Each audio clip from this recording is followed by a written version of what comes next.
साथियों नमस्कार।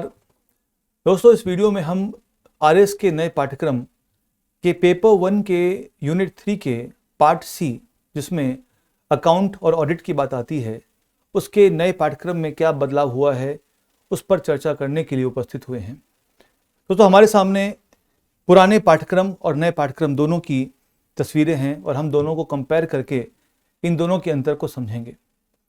दोस्तों, पुराने पाठ्यक्रम की अगर हम बात करें तो पुराने पाठ्यक्रम में दरअसल लेखांकन की दोहरा प्रणाली, लेखा प्रणाली की बात है और सामान्य ज्ञान के आधार पर इससे क्वेश्चन आते थे। दोस्तों, वर्तमान का जो नया सिलेबस है उसमें लेखांकन के प्रिंसिपल्स, लेखांकन के स्टैंडर्ड्स, इन पर कुछ सटीक और गहरे प्रश्न आने की संभावना दिखाई देती है। अगर आप सिलेबस देखें तो सिलेबस का जो पहला बिंदु है नए सिलेबस का, वो है कि जो अकाउंटिंग है, लेखांकन है, उसके एक सामान्य जो सिद्धांत हैं, जो आधार हैं, प्रिंसिपल्स हैं, उस पर क्वेश्चन आने की संभावनाएं हैं।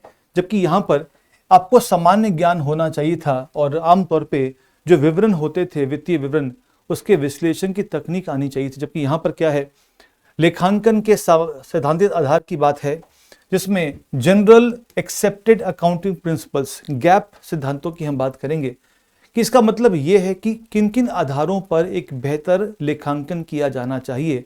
इसका तात्पर्य इस शब्द से है। तो यहाँ पर कुछ हद तक चीज़ें समान हैं, क्योंकि सामान्य ज्ञान यहाँ तो रहेगा ही, किंतु यहाँ पर क्या है, कुछ चीज़ों में बढ़ोतरी है और लेखांकन के और गहरे बिंदुओं पर चर्चा की जाएगी। एक बार जब हम ये समझ जाते हैं कि हमारे मानक, हमारे आधार क्या हो, प्रिंसिपल्स क्या हो, तो उसके बाद बात आती है कि कैसे उसे किया जाएगा। इसीलिए सिलेबस का दूसरा बिंदु है लेखांकन के मानक, मतलब स्टैंडर्ड्स क्या हों।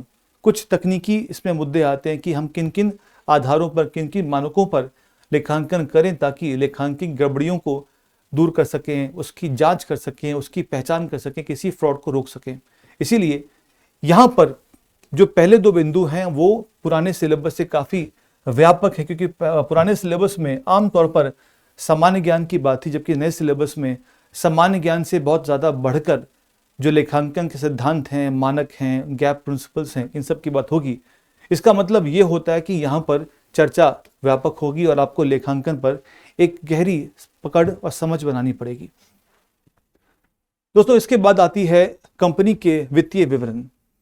दोस्तों, विवरण यहाँ पर भी हैं। अगर आप देखें तो विवरण की तकनीकों की बात है, जबकि यहाँ पर उसको स्पष्ट लिखा गया है कि कैसे आप उनको विवरण को समझेंगे, कैसे उनको आप स्टडी करेंगे, रोकड़ प्रवाह क्या होगा, सोशल अकाउंटिंग क्या होगी और एक रिस्पॉन्सिबिलिटी से अकाउंटिंग का ज्ञान क्या होना चाहिए। क्या है रिस्पॉन्सिबिलिटी अकाउंटिंग, क्या है उत्तरदायित्व अकाउंटिंग।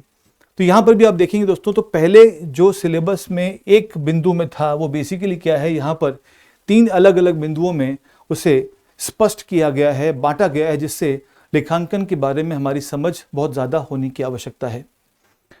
इसके बाद आप देखें कंप्यूटर से होने वाले लेखांकन की बात है। ये बिल्कुल नया पार्ट है जो ऐड किया गया है। कंप्यूटर से लेखांकन कैसे होता है, उसकी विशेषताएं क्या हैं और कौन कौन से सॉफ्टवेयर पैकेज का इस्तेमाल होता है जिससे अकाउंटिंग कंप्यूटर के माध्यम से आप कर सकेंगे। दोस्तों, इसमें एक नया पार्ट ऐड हुआ है, वो है जीएसटी का आधारभूत ज्ञान। वस्तु और सेवा कर के आधारभूत ज्ञान की बात पुराने सिलेबस में नहीं थी। आप देखें, जो सिलेबस आमतौर पे पहले वाले पार्ट में कुछ बिंदुओं में था, कुछ वर्ड्स में था, उसको अलग अलग पार्ट से इसको विभाजित किया गया है और इसमें अलग से जीएसटी का भी बेसिक जो नॉलेज है वो ऐड किया गया है। नए सिलेबस में अंकेशन के बारे में पूछा जाएगा, जिसमें अंकेशन का अर्थ है, उद्देश्य है, कार्यक्रम है। तो अंकेशन दरअसल यहाँ पर भी था, हालांकि इस पार्ट में और उस पार्ट में बहुत ज़्यादा अंतर दिखाई नहीं देता।